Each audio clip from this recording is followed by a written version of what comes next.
फिर से डिस्टर्ब किया। मैं आपसे एक क्वेश्चन और पूछना चाहूंगी, मेरा लास्ट ही क्वेश्चन है। लास्ट स्टार्ट करके बहुत सारे क्वेश्चन हो जा रहे हैं कि जैसे मैंने सुना है कि हर एक कथावाच बताता है कि मुझे भगवान के ऐसे दर्शन हुए, इस तरह हुए। योगी भी बोलते हैं, तपस्वी भी बोलते हैं। क्या आपने कभी भगवान का साक्षात्कार किया है? कभी योगेश्वर भगवान आपको दिखे? इस संसार में भांति भांति के लोग हैं और हर व्यक्ति अपना स्वार्थ सिद्ध करने के लिए ईश्वर की परिभाषा अलग अलग देता है। कुछ कहते हैं बिन पक्ष चले सुने बिन पाना, की बातें। हाँ। कुछ लोग बोलते हैं ईश्वर से मांगो हाँ। तो मिलता है, ईश्वर इस तरह का है। कुछ लोग बोलते हैं ईश्वर का जो स्वरूप है वो इस तरीके का है। तो हर व्यक्ति जो है अपने अपने तरीके से ईश्वर की परिभाषा को प्रेजेंट करता है। ईश्वर का जो वास्तविक परिचय है वो भगवत गीता के माध्यम से देखा जा सकता है। मैंने 2014 में मैं गीता पढ़ के लेटा था और रात का करीब 11 साढ़े 11 बजा होगा, मैं सो रहा था।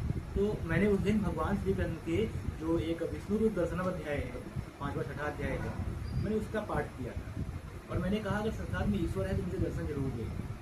और मैं सो गया रात में। तो मैंने बहुत विराट स्वरूप श्री कृष्ण का देखा। लेकिन मैं ये मानता हूँ कि साइकोलॉजी के अनुसार अगर आप दिन में कोई चीज़ पढ़ रहे हैं तो वो आपका स्वरूप रात में दिखाई देगा। हाँ। स्वप्न के माध्यम से वो चीज़ आती है। तो मैंने उसको उस समझ के मैंने टाल दिया।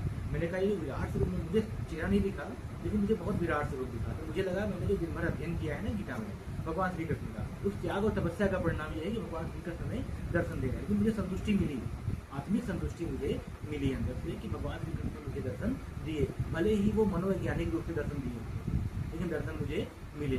मेरा जो चेतन मन था, वो चेतन मन था वो संतुष्ट हुआ। फिर सत्रह में मैं बड़ा दुखी था। मैं रात में मैंने एक सपना देखा है कि भगवान श्री कृष्ण खेल रहे हैं और दौड़ा रहे हैं।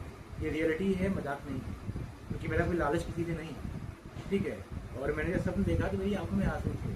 और वो भी जो स्वप्न मैंने देखा, मैं बड़ा परेशान था उस समय जीवन में।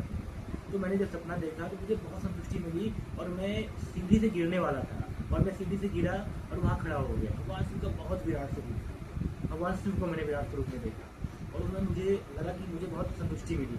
लेकिन वो भी मैं मनोवैज्ञानिक कारण मानता हूँ कि वो भी एक मनोवैज्ञानिक कारण था। आप जब परेशान हुए तो आपको जो साधन दिखा कि ये मनुष्य आपकी सहायता कर सकता है, वही मनुष्य आपको सपने में दिख गया। लेकिन भगवान श्री कृष्ण की जो गीता है वो झूठी नहीं है, वो मिथ्या नहीं है, वो कल्पना नहीं है। क्योंकि जीवन में ऐसे बहुत सारे लोग हमें अच्छा करने वाले हैं लेकिन स्वप्न में नहीं आते।